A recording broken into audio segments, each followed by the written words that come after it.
Grandma's recipe, a secret that surprised everyone. For this recipe, we'll need 800 grams of ground beef, which I'll place in this bowl. Next, I'll add 3 chopped onions, half a cup of breadcrumbs, 100 grams of mozzarella, 2 eggs, 1 tablespoon of cottage cheese, 3 minced garlic cloves, salt to taste, black pepper to taste, and mix everything very well. After mixing everything well, I'll place our meat in the baking pan. And before I forget, tell me which city you're watching from so I can send you a special hug. Today's hug goes to Jerry Barasa from Nairobi, Kenya. I'm glad you're enjoying our recipes. Then use a glass to press the center of the pan. Guys, this ground beef recipe is a big hit in my house. My whole family always asks me to make it. I'm sure the same will happen in your house because the result is amazing, and it's super easy to make. Once that's done, we'll fill it with 80 grams of ham.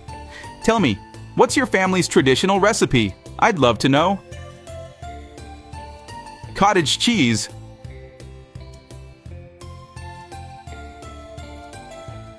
which I'll spread well.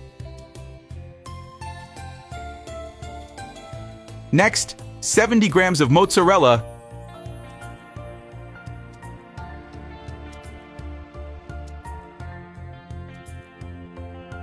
and I'll also add 3 eggs.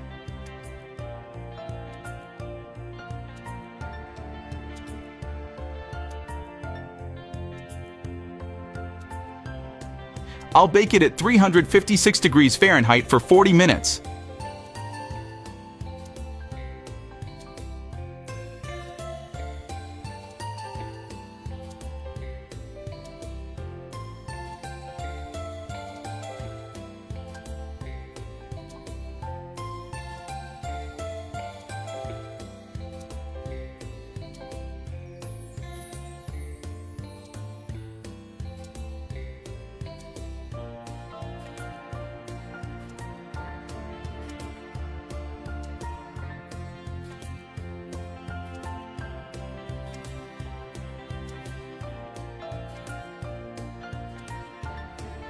Look how it turned out. I'll cut a slice here for you to see.